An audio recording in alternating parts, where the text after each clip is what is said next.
Full court اجلاس بھی ہوا.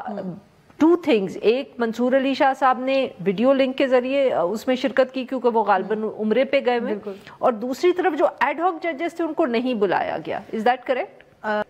بالکل یہ بات درست ہے. اور ایڈ ہاک ججز کے حوالے سے ایک خبر یہ بھی ہے کہ جب اوٹ ٹیکنگ کی بات چلی حلف برداری کی تقریب کی, تو وہاں پر بھی وہ شور نہیں تھے کہ ان کو بلایا جائے گا یا نہیں. تو یعنی ایڈ ہاک ججز کو یہ معلوم ہے کہ اب ان کی وہ والی سٹینڈنگ نہیں ہوگی جو پہلے اہمیت زیادہ ملتی تھی. بالکل. اب دیکھیے ایڈ ہاک ججز کو لایا کیوں گیا تھا؟ ایڈ ہاک ججز کو لایا گیا تھا مقدمات نمٹانے کے لیے. اگر آپ ان کے ایوریج مقدمات دیکھ لیں پچھلے 3 ماہ میں, تو ان سے زیادہ ایک ریگولر بینچ میں مقدمات نمٹ رہے ہیں. آپ آج کے دن کے دیکھ لیں, چیف جسٹس کے بینچ سے 30 مقدمات نمٹ رہے ہیں, لیکن ایڈ ہاک ججز اگر کم مقدمات سن رہے ہیں تو ان کے لانے کا سول پرپس کیٹر نہیں ہوتا. پھر دوسری جانب آج معاف کریے گا آپ کی بات کاٹ رہی ہوں, تنخواہ بھی مل رہی ہے اور پینشن بھی مل رہی ہے. ایگزیکٹلی, وہ ڈبل تنخواہ پر بھی کام کر رہے ہیں, اور پھر اپنی پینشن کی لائف گزارنے کے بجائے وہ سپریم کورٹ میں اس مقصد سے آتے ہیں کہ زیر التوا مقدمات کم ہو, لیکن ہمیں وہ بھی زیادہ کم نظر نہیں آتے.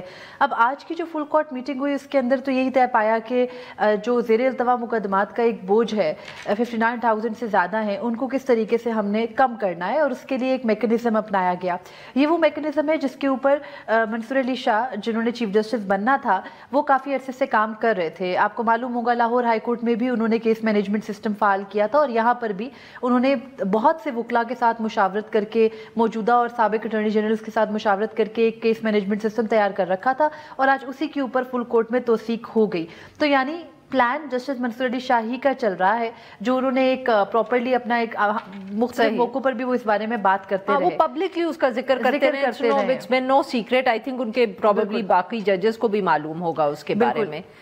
بٹ سوری مریم صاحب آپ کی بات کاٹ رہی ہوں, I am sure you can complete your comment. But obviously حکومت کی طرف سے جس قسم کے بیانات آ رہے ہیں, آپ کے خیال میں سپریم کورٹ کے ججز اس پہ کچھ اہمیت اس کو دے رہے ہوں گے یا کچھ سوچ رہے ہوں گے اس کے بارے میں؟ دیکھیے پرسوں غالباً حلف برداری کی تقریب ہوئی, تو اس حلف برداری کی تقریب میں جب ججز سے بات چیت ہوئی, گو کہ it was of the record, اور وہ صرف سپریم کورٹ کے ججز نہیں تھے, وہاں پہ ہائی کورٹ کے ججز بھی تھے, تو بڑی تعداد میں یہ تاثر تو ضرور پایا گیا عارفہ کہ ججز یہ سمجھتے ہیں کہ اگر ٹرائیکاٹمی آف پاور کا اصول ہے اور کہیں عدلیہ اپنی لمٹ ایکسیڈ کرتی ہے تو پارلیمنٹ کی بھی کچھ حدود ہونی چاہیے. یہ تو نہیں ہو سکتا کہ آئین کے ایک ستون کو آپ بالکل ہی کاٹ کے تو کنٹرول میں ان کے دے دیں. تو یہ مسئلہ ان کو ہے. اب اس مسئلے کو کس طریقے سے کیٹر کرنا ہے, 26ویں آئینی ترمیم کو کس تناظر میں دیکھنا ہے. آج 3 درخواستیں آئیں, پہلے بھی 2 درخواستیں 26ویں آئینی ترمیم کے خلاف آ چکی ہیں. سپریم کورٹ اسے سنے گی, سپریم کورٹ کے آئینی بینچ کی ججز سنیں گے.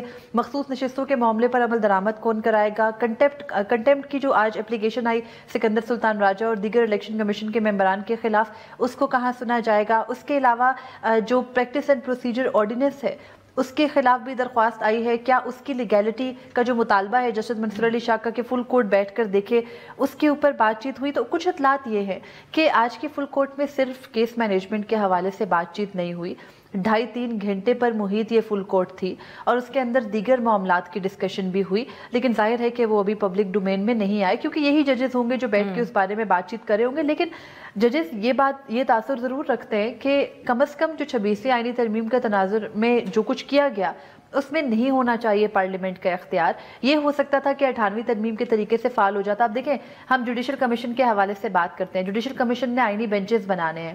آئینی بینچز جب جوڈیشل کمیشن بیٹھ کر بنائے گا اور اس کے اندر میجورٹی اگر گورنمنٹ سائڈ کی ہم امیجن کر لیتے ہیں کہ ہے, گو کہ ججز کی سائڈ پر بھی ہو سکتی ہے اگر ججز متحد ہو جائیں. اب اس میں آپ نے درج کر دیا 26ویں آئینی ترمیم میں کہ جس جج کے اوپر آئینی بینچ کے لیے غور ہو رہا ہوگا وہ جج نہیں بیٹھے گا. اگر کہیں فل کورٹ بنانے کی ضرورت پڑتی ہے, کیونکہ وہ تو 17 ججز کو آئینی بینچ میں بنا سکتے ہیں ٹائم ٹو ٹائم, اگر 17 کو بٹھانا پڑتا ہے تو آپ کسی بھی جج کو بٹھا کر جے سی بی کا اجلاس نہیں کریں گے.